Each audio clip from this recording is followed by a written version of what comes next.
How you been, man? Oh man, working busy, Working busy. super Gotcha. busy, I gotcha. Where are you super located again? busy. I know you told me last time. Where are you located again? In New Orleans. New Orleans. That's the hour difference then from ours? Yeah, I yeah, gotcha. yeah, Okay. So yeah. what's been up, man? What's new with your yard? Oh man, everything with the whole group. Got last time we talked, we was playing to you like we was in process of putting everything together, making it. Now we pretty much made a few things, waiting on more of this to drop. We got a little monster in the yard. Got some more pups in the yard, and shit, we like man, way past. Like we actually had a schedule. I gotcha. Yeah, I So remember the last time we talked, you were talking about kind of doing a reboot to some extent. yeah, yep. So that's been done. That's kind of been done on the way. And what did you start with? The first thing we started with was a Maximus and Shiva breed. Okay. And Shiva is a mix of Dax and Hennessy with a mixture of ice picking it. That's kind of freaky, extreme dogs. Mm-hmm. And the top side is Hammer, which is old school guideline, which I would like the Kingpin line from Wines Yard with G2, Farmer, all those dogs, square heads. Kind of led the way to the new dogs and stuff like that. And Wine always had chest and body. Mm-hmm. And his dogs always look different from the original Gotti dogs that I always liked. And anywhere he went, his dogs compete and, was the best ones. So we took that look, advanced and bred to Maximus. Maximus probably, he's an enhanced version of the old school dogs. Bigger, thicker, bigger head, but functional. Then he has a great temperament. Can move. Agility, is outstanding. 100-pound dog, 25.5-inch head. Nice. Bone about 3 inches thick. Yeah, he can move. He's functional. It's a great dog. Probably the best standard traditional looking pit in the country. Okay, now you're talking bully, right? Yeah, without the sauce. Gotcha. Without the sauce. Without the sauce is the Dax mixture. You don't have Dax behind him at all. Okay. He's one of the very few dogs that don't. Okay. And then from there, we produce a dog named IHOP. He's a puppy. Man, he's probably, for us, he's probably one of the most freakiest dogs that we produce out the camp. Right now, he's 6 months. Head damn near 23 inches. He's 71 pounds, 13 inches. And bones just as big as probably his dad right now. Wow. He's a freak. He's a freak in nature. He's definitely different. Super smart dog, great temperament. We couldn't be happier. And he has a little sister. She's like the girl version of what he is. Okay. So we're real happy. Then we did Shamrock. So Shamrock and bred to a female named Cindy. She comes off of... You're talking about the famous Shamrock? Yeah, big Shamrock, Okay. Another 100-pound dog, great temperament, super temperament, 100 pounds, 103 pounds, 27.5-inch head, 18.5 inches compact for him to Fendi. Fendi comes off of Chomper, which goes back to the bully market on the bottom side is bully market off of Bistro. And then behind that side is our stuff, the Rock and Ruby stuff. And even more behind that is our double Cairo stuff with Rolex and Gillette, short shot and diamond, double braid Cairo, stuff like that. And man, those stuff came out great too. Totally different looking Shamrock pups. They wide at the chest, U-shaped, like our concept. Great temperament, can function, can move, and they can compete with today's dogs. But still got the functionality of the old school dogs. So you're basically so your recipe still goes all the way back to Cairo and all that. Oh yeah, definitely. Yeah, that's for right now.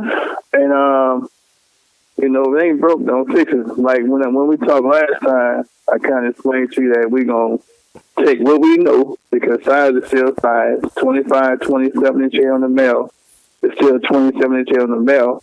The difference was our dogs were taller than these dogs. So what we did was we took them to extreme size males, big old heads, to females that has like the true tank for the edge, old school blooded, because I know those dogs are going to produce. And I bred them to kind of up-to-date males. So what I did was I just enhanced the dog from the past to make it look like the dog that's here now, shortened them up, kept the size, bigger bone, bigger head, just brought them down 3 inches, shorter stop and stuff like that. You know, it was scientific. And these dogs can still move. Oh, can they move? Yes, indeed, they can move. Nice. They can Very move. nice. Yes, indeed. You know, for 6 foot fence.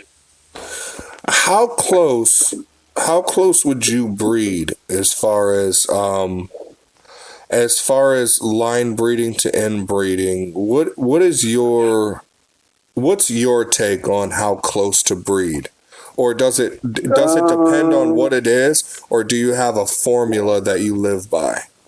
I have a formula for everything, and I get asked that question a lot. It's not how close it is to me. Mm-hmm. You know, it's more or less the temperament. Like, okay, because you can inbreed and line breed, but the temperament of the dogs are great. Like we're talking about Maximus and Shamrock, because Shamrock come off of father and a mother, and his temperament is great. Right. He's great. You know, so it's the temperament that's most important. Now, you got dogs that bite people, and you breed those dogs back to each other, you're going to get even more crazier dogs. Mm-hmm. Second thing depends on what you're trying, like what you're breeding for, like what you want. Temperament is what you got to put in there first. If the temperament is sound, and these dogs have a great background, then, you know, you can inbreed. Mm-hmm. You can inbreed father, daughter, you know, stuff like that. But, I mean, probably better than line breeding, like an uncle to a niece, or grandfather to a granddaughter.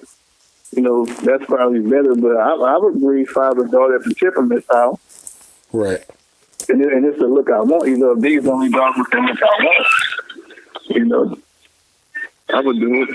Okay. So that's more important to me, temperament, because you can, I mean, breed close and produce crazy dogs. You can outcross and produce crazy dogs. You know, it's that temperament. And people today, a lot of people don't kind of breed off that. They more or less look at what the dog is, where you come from. He's direct Magoo. He's direct such and such and this, and he will put it together. Mm-hmm. Not putting emphasis on the temperament. I gotcha. You know, yeah. So you're basically you want a very calm dog then. I want a obedient dog. I want a loyal dog. I want a dog that still got to trace the dog in the pasture, can't eat out his bowl, but I want a dog that's going to protect the house. Right. You know, I want that type of dog. And I want a dog that when I bring him out in the public, he's not going to act unless he's more or less going to react. He won't act first. Okay. And stuff like that. But you know what I'm saying? But nah, I don't want a dog that's going to be aggressive, that's going to be a danger to someone, danger to other dogs in your yard. You know, that's the yard killer. Right. You know, them dogs won't make it. So you basically want a dog that's just feisty enough. Yeah. While still remaining calm enough to be around other dogs and people and everything like that. Let me ask you this. What do you feed your dogs? Each dog have his own different diet. My base dog food is Eukanuba. Okay. Eukanuba is like everything with me. Like, for instance, he's a big bone dog, right? Super big bone dog. I got a big rear, big front. He's real girthy. So a lot of people say, man, you got to take him down. Now, you don't have to take him down. But what you got to do, so later on in life, that bone collapse on him, you got to feed him not so high of a protein diet, but you got to put his vitamins and stuff in there. You got to put certain amount of calcium stuff. And I feed all my dogs fresh vegetable and stuff. Like, I don't do like the mix. I don't do the raw chicken either. Like, I typically feed large breed you can do with puppy. I feed my dogs puppy their whole entire life. I never take them off of puppy food their whole life. You feed them puppy food their whole life? Their whole life. And that works out well. Shorty was lived, she was 13. All my dogs lived plus 10 years because we got more vitamins than puppy food. Huh. That's interesting. Actually, I was told that once before. That I know certain guys that'll feed their dogs nothing but puppy food. Now, I got my Borbal puppy coming Sunday, and the guy told me he was on Eukanuba large breed puppy formula. Right, and, that's not to eat my dog, right. So it's like maybe you think that has to do with the certain vitamins that are in that for, hip and joint health? Yeah, and I give them, like all of my dogs, I put them on extent, joint care and health and stuff. There's a powder, comes in a little bitty bag. It's like 30 single bags in one pack. I give them one a day. I order like a pack a month. And it helps a lot. Because all my dogs have big bones. And the Eukanuba, to me, it's the best dog food in the world as far as health. They system right. Everything is on time.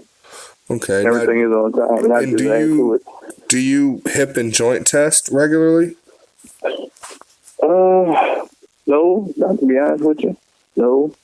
I got you. No, I bring them to the vet and stuff like that, but no, I don't. Have you ever had any hip or joint issues reported to you by something you produced? Nah, man, my 30-some years of breeding, I just prepare my dogs. Like, I know when they have hip dysplasia and stuff like that. And it's just, because, see, like people say, go get these dogs health tested. We didn't grow up like that. So we had to actually know. You can actually see it. And I know when they're born, like when it's going to happen and stuff. Now, if it's hereditary, you know that too. Like certain bloodlines, they come with hip issues. And that's where the breeding comes in, that you got to breed out a dog. You have to learn you got to know how to breed. That's what the genetics and stuff like that. So, like, we used to have, we call it hen chips. But, it's called what? Stuff, we call it a hen chip. Like, your dog will just be running in the yard, and one of the hips just look like it get caught up. Like, he can't put the leg down, or she can't put the leg down. And it would be like that for, like, maybe a week or 2 weeks. That was hereditary. And they went back to some of the gap dogs that we used to have. It was Gap Sierra dogs that we used to have. They just started from those dogs, and we braided to next dogs. They came, but they came down and passed down to the lines. But once we bred that particular Gap Sierra for other dogs, we didn't have the issue again. Okay. And I'm telling you, like, we hunt hogs out here. We bring the dogs in the woods and we let them go. Yeah, and you're doing that. You're doing that with your dogs now. Yeah. I bring IHOP and he go. We go like a 4-foot ditch last night. Yeah, and they got hip problems. That is insane. So you're talking now. A lot of people won't believe this. Now, me and you have kind of a rapport. We've talked a bunch, so I tend to believe you. So you're taking these wide, not too extreme American bullies. I've seen your dogs. They're not too extreme, but extreme enough, and you're letting them loose on hogs. Yes, indeed. And they're getting it done. Tremendously strong. Nice. The dogs are super strong. And we started that early with them. Like, we on the bayou in Louisiana, we started that early. So, now, your dog got hip problems, we're going to tell. Now, do they still have that feistiness of your traditional hog dog? Like, when they see the fight, they just want all in? The way we breed and how we pass it down the line, and we still keep our same, like, piece of that blood in there. Because all the dogs that you keep, genetic-wise and trait-wise, you keep the dogs that have that same trait, and you pass them down the line. So, majority of them, they still do, but, like, we always have an older dog, and we'll bring them out with them, and they follow that dog. And, and the way we breed, it's still pit bull and our dog. They still pit bull in our dogs. They still have that drive in the dog and stuff like that. So do you occasionally breed back to like a pit bull terrier or an Amstaff, or even just the hotter blood of the American bully? No, I don't, because it's time to evolve. I gotcha. It's time to evolve, and it's just being honest. It's a new day. It's a new dog. Right. But if you know how to breed, you gotta do your research and find the line with that. Like Dax was a hot dog, so you can take that aggression. Dax, wait, say that again. Dax was a hot dog. And Dax is a hot dog, so you can take his aggression from the Dax part and mix it with this particular other blood, and you can make it a home dog. Like you bring Dax to a wife dog, now you got your home dog mixed with Dax. You know. See, I didn't know much about Dax. The only thing I seen was his show photos, and immediately, no disrespect to that community, but immediately I was like, that doesn't look like the dog I'd be into. But according to you, he was hot. It's different. He was hot. You come up to the kennel and he'll growl at you. So are you saying you've bred that to, or Dax has? In your experience, as far as you know, has Dax been bred back to like Watchdog or Camelot or any of that? I can't speak on what the ad did with him, but I know I took some to it. Not Camelot though, but I took some to the traditional lines that we use. I mean, it's still people who doing to the Rock and Ruby stuff since day one. They just don't know where it is. Right. And but I did it. Okay. And then the Gotti stuff with Monster and One Gotti, them dogs are super hot. Super hot. I mean, they're unbelievable hot. That's probably the hottest dogs to come out, period. And and that's behind Dax. Dax is a guy line dog. And everything from Dax is him. But yeah, I had a guy, my dog Debo. He was a heavy Gotti dog, like 16-time One Gotti, but it was 8-time. Man. It was 8-time off of his son Scarface, G-Dog Scarface. Yeah, it was 8-time off of him. And this dude was a maniac. Yeah, you couldn't put Goliath and Monster in the same room, and then you couldn't put them with Gotti in the same room either, and then you couldn't put them with Cairo in the same room. The only dog that was mellow was Shawn Shot. Didn't we talk about that in our last interview? How hot Cairo actually was as a dog. I think we talked about that. I think it was you that I was talking to, right? Correct me if I'm wrong. You were the one who said it. Like, Cairo would jump on another dog if he got too close. Yeah, Dave had him trained real well, but Cairo wasn't no punk, and Knuckles was probably worse than Cairo, but he was a grand champion, and Cairo was a champion. Right. So it's kind of like what we explained, like we put the time into the dogs. Okay. And then we had one, then Remy, like Remy Martin, the male, he was a super hot dog, and they came from my female Remy, his grandmother, that looked like his twin. She was hot. She wanted to fight every dog in my yard. When it came to Remy, I'm sorry, go ahead. But we gotta control it. Right. No, when it came to Remy, that dark rusty color with that black face, the black nose. Oh my goodness, that color still to this day hypnotizes me. You see, that color came from my female Remy. They were identical twins, and that came from the GMJ line with Passion. Like with Patchen's dad, Mr. Brooks and all them, that came from Gary Dog. Correct me if I'm wrong. Remy Martin's, that was his grandmother who was Remy, right? Yeah, Rated Edges, True Tank Sipping Remy. And that was your dog? Came off and she produced Blue and Manu with Short Shot. Okay. And then Blue produced Remy, and then Blue was hot too. Yeah, see that's what I want to see everything go back to, but I know it's just wistful thinking. I'm reproducing all them dogs right now. Like I'm doing them breeding. I'm about to reproduce Paco. In the new form of Paco, I'm doing Grim, which is Grim comes off this dog named Grim. He's probably the hottest dog in the country. He's a freak of nature dog, 26, 27 inch head. Produced by a guy named Kai, who has the Rocco dog. Bred him to a female named Marley. Marley is bred, she's heavy blue pride from my yard, but the side she took, the bottom half of pedigree is off the Paco side, and that's the side she took. And that particular side of Paco takes the road side. So I took her because that's genetically That's what she is. She's a Cairo little road genetic dog, bred back to Brim. Brim takes after Grim. These dogs are like 14 inches, 90 pounds with 24, 25-inch heads. And so it's like now we making Paco in a 2021 version. And then I'm doing some with another dog. I'm going to reproduce Hef. I'm going to reproduce mine. I'm reproducing all the old dogs, but just and make them look, up to date to the new dogs right now. Right. I would literally give almost anything to have an exact duplicate of Remy. Oh man, Remy probably gonna come when we got a breed that we're doing with another dog that Kai has named Free Flow.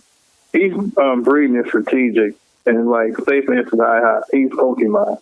He's a reproduction of Pokemon. He's a freak of nature like Pokemon was. Now, Marley. Not to cut you off. Who is Pokemon off of? Because, like I said, in the bully game, I'm not really up on the pedigrees that much. I only kind of after the Gotti Razor's Edge Classic, I kind of fell off a little bit. Who does Pokemon come from? Pokemon is he's a heavy edge dog with a little bit of Gotti influence. And his mom comes out of Rodney Yard at New Trojan, but it's bred edge mixed with the Cairo part.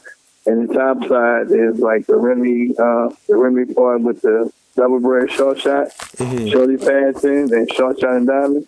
So he was a small dog then. He was a shorter dog. He was 95 pounds, 90 pounds, 25, 26-inch head. He was probably one of the top 3 or 4 edge dogs ever produced. He had no weakness. Okay. He's better than Remy to me. See, that's what the channel is for, is to figure all this out. I don't know. Yeah, he's better than Remy. I don't know. You're gonna have to send me a picture of him when we get off the phone. So I will. It was just when I think of that old school pit bull, and then what I would do. I think of, like, as far as beefing up the old school pit bull, I always look at Remy, and I'm just like, man, that... Yeah, well, you know what? It's a lot of stuff comes from this advertising. Like, the people that had Pokemon, it's not like the people who had Remy. Like, say it was more out in the people, and the people who had Pokemon with a couple and stuff like that. Oh, I gotcha. But, and it just was different advertising, but, But yeah, Pokemon was a freak of nature. Have anybody seen both dogs?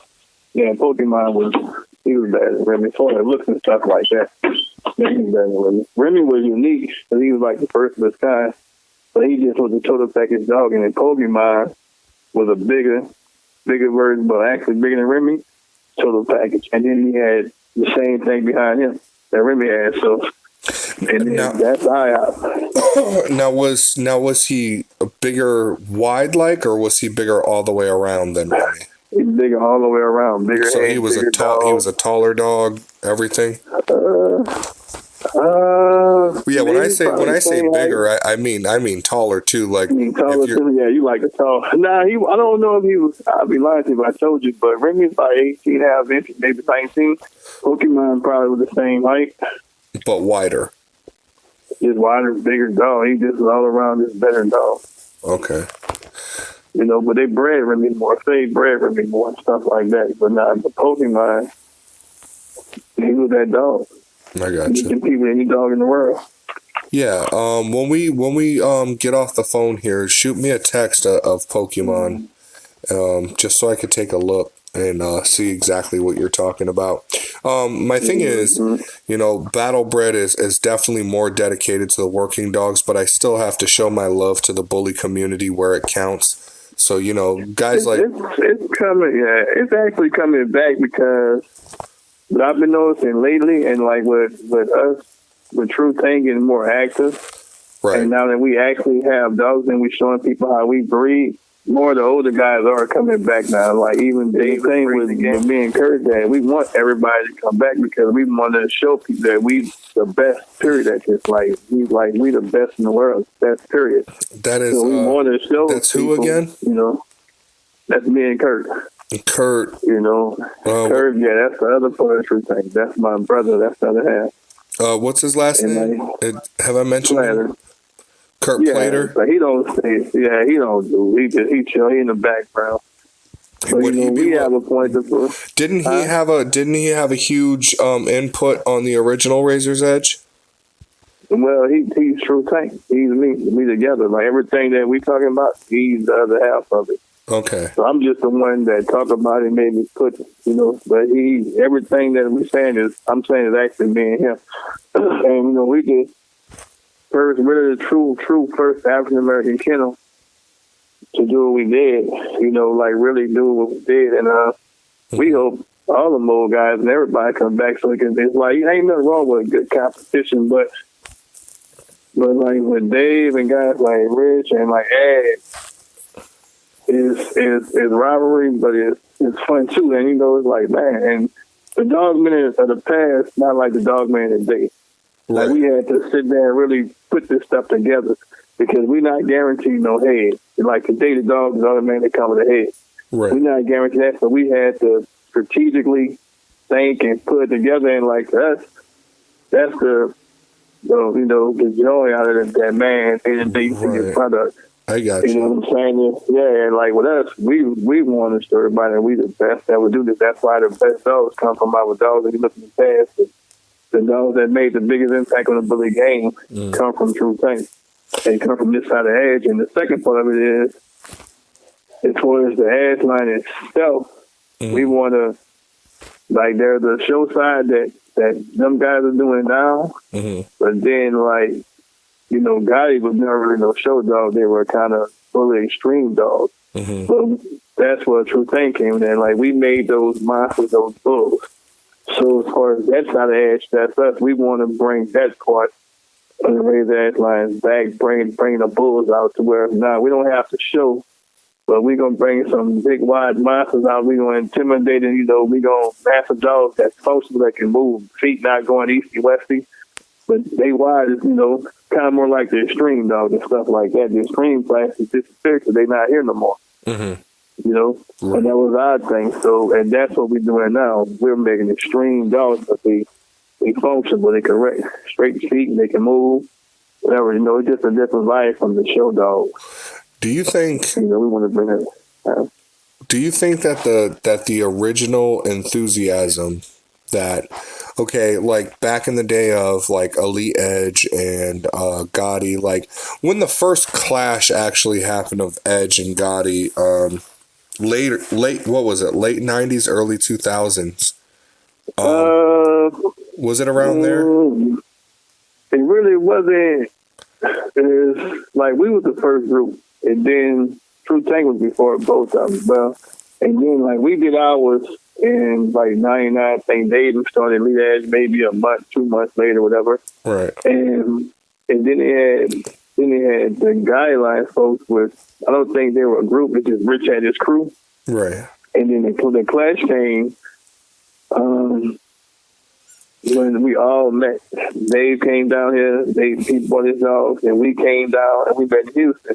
Right. And I think it was at a park. It was historical. I don't even think nobody even know about this. I don't even know if it's documented. We all met. Dave came down. We bought all the stuff that was made in True Tank. And I bought a big red dog named Maximus down. And he was probably the first true bully because he was bred like that. Dave and them bought Cruz and Dave bought Godzilla, Kong. They bought Kong down, big old Cairo son, whatever. And then you had the Gotti dogs. They bought that dog, and we won. We won. And then, but you seen the difference between the dogs. There was two different types of ass dogs, and you had the Gotti dog. They're a mixture of both ours. And then we had the show in Dallas in 2005 or something like that, when I think 4 or whatever, maybe 5, when I bought Menace out. And we went to Dallas, I bought Menace out. We all met at this park. And they had a dog named Thug out. Thug is Denzel's grandfather, but he was the high dog, I think, then. And we stacked him in minutes up, and we also won number 2. And then we bought Toxic out, and then the last one was 2005. We had all of them. We had Paco, Toxic, Buckshot, Short Shot, Lil Roll, all the Short Shot sons we had, and Short Shot was out there himself too. And the only dog was missing was Cairo. He had went missing at that time, and you know, of course, that was a true thing. Show some of us all ass dogs, right? And they had some nice guy dogs. Now they were huge. And then I can't speak on the show that Dave did. I didn't go, but Corrupt came to a show. I think they had in Virginia. Yeah, and Prince. Yeah, and like he was a monster. So he kind of killed everything. Right. But then, you know, that's when time started changing. Katrina had hit us. So we fell back, disappeared for a while, got in a bad accident in a wheelchair for a minute. And then kind of that's when the Paco wave took off. And then, man, after Marco left with Paco, I remember still us and Dave, we still did some. We made we did the breed with Lil Rizzy and a Mikeland female and produced the dog. I forgot his name, but we produced the piebald dog that Dave had, and I forgot his name from. And then that dog produced Stacks, and then from that point on, I remember talking to Dave again. He said he had to breed with Dax. And Dax was like maybe 1 to 2 years old, and that was it. And then, you know, disappeared for a minute, and I just started seeing the guideline stuff just take over, because it was Daxton and these other dogs, and then Demon Boy popped up, and that was it. But actually, that's the only thing I can remember. I just seen like then when I came back, it wasn't the same ass-looking dogs. They were different. They were bred different. Right. And then they were kind of more influenced from Dax and more what we accustomed to and stuff like that. So, you know, maybe he was going a different direction with it and to rebuild a line or something or whatever. Because we kind of separated Short Shot from it and made that True Tank dog. That's the short line dog. And then he kind of went with the Cairo side, the Lil Rose side, and Lil Rizzy. And, you know, I guess him and Cruz had a fallout. I don't know their story, but that's when I just noticed Dad's blood just changed then. So, and then the Gotti stuff just to go west with Dax and all these other dogs. And then, of course, Miyagi comes. And that's more on the Gotti side, too, because that's them from G2, which them from Goliath, which is a Gotti dog. So they just completely took over.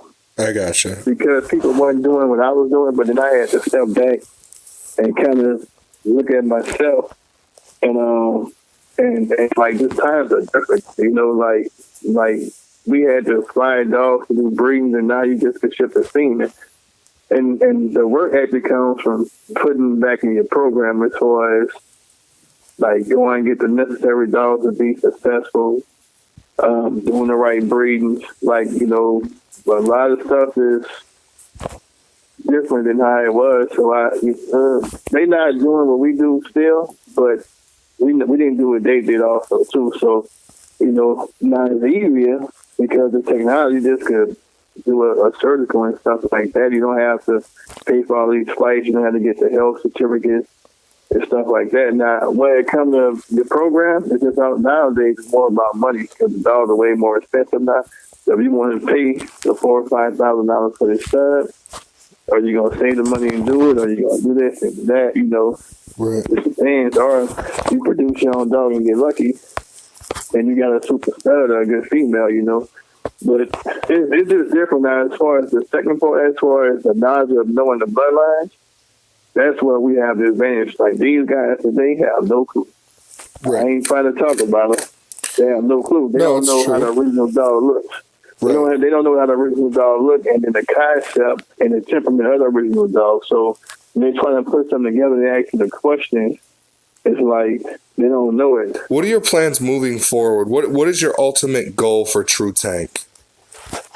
Oh man, actually, just to produce the best. Like, you know, actually produce the best. Have fun this time, and produce every style of dog: a pocket, standard, extreme dog. I'm not too much in Excel dogs. And just to keep producing dogs and to make that perfect dog. Like, we driven on making a perfect dog to be the best in the world, to make the best dog in the world. That's what we're accustomed to. And not just one dog, but what True Tank separate from other kennels, a consistent line of dogs. And actually, too, last time, like I always say, the thing that we didn't do that the elite ass people did, they went out and did the shows and they met this and that. This time we want to, or this COVID go away, we want to go out and meet people. And I want to do more breeds with elite breeders. Like, I want to do that. Like, I want to really, truly produce some dogs in elite breeders and see what we can do. That's why the Shamrock thing was so good. But me and Arthur did. Mm-hmm. And man, that guy, like, he's a classy guy. And he waited for me for 2 years. And like, we did a collab, and then I want to do a collab with another guy. I'm doing a collab with Ashton Edwards. He's a young guy in the game. He has breath, one of the best dogs in the country. I'm gonna do a collab with Khan. He's probably got the hottest program in the country right now. And that's another young guy. The older guy is kind of, I don't know, it's whatever. But them, they're stuck in their ways. These younger guys, they want to be great. Mm-hmm. They want to be great. Like, they're not insecure about breeding with another big name, a major name, and thinking, well, he's going to take my dog and produce better than I am. That usually happens every time we breed with somebody. I can tell you that right now. And then when somebody breed with us, they actually make a better dog than what we have too. Sometimes. But yeah, that's us. When you breed with elite kennels, you're going to produce elite dogs. But these young guys like Kyle Ashton, they not insecure like that. And that's kind of we want to do, have meet and greets and stuff like that. And eventually, we sparked the beef with Dave and all them. Eventually, hopefully in time, all of us can get together and have one big show. You got all these old guys and all these young guys. And then we have a seminar and we start educating people on proper ways to breed. Because today's dogs have more faults than ever with the introduction of bulldog into it. They got so many faults with it. And they don't know how to breed it out, keep the good and get rid of the bad. They don't know how to do that. That's actually what we're doing right now. The way we breed, we're getting rid of all the bad faults and keeping the good stuff. Yeah. And then come back and fix it again. And, and that's why you see going to like an older female, but not too old. Right. And so, hopefully one day everybody come together, Right now, there's so much competition, and then money. Yeah. Money makes money, but money breeds greed too, Right. Exactly. And that's the thing too. So, but I like the young guys out right now, and I relate to them. Right. So, and say for instance, if us and Dave get together and do a collab, it's going to be a great dog. Every time that we actually breed together, every single time, even before the Paco stuff, me and Dave did a cow breeding with a female named Alex and made a male named Bolo. He was a cow son. He was freaky. Every time we do something together, or our dogs breed together, it makes a great dog. The Rock and Ruby strand, that's legendary. Ruby is us and Rock is them, He probably think that we still have in a mind for them. It's kind of, it's over, man. It's 20 years later. It's dog business, and as far as I've heard from all sides, it's a big, forgive my language, it's a big clusterfuck of misunderstandings on all sides of the bully game right now. As far as the OGs are concerned. I did an interview with, Tilo and then Fabe. I want to get an interview with Dave. Tilo might not want to talk to Dave, and I don't know. My Fabe is like a little brother to me. Tilo is my guy. We always gonna be cool. Yeah, no, Tilo put me onto you. Right. I mean, right. But anyway, man, I appreciate you getting on again, man. There was quite a few people asking when is that part 2 coming, because I did kind of announce it a little bit on Facebook. And they were really looking forward to me jumping on the horn with you again. So I appreciate you getting on with me, bro. And yeah, no problem. 6 months, a year from now, might want to check back in, do a part 3, see what you're up to. Mm-hmm. But I appreciate it, my brother. And I'll let you know. I'll hit you up on a text and let you know when I put it out. But it was great talking to you, my friend. No, man, you too. No problem. All right, brother. Talk soon. No problem. All right. All right, peace.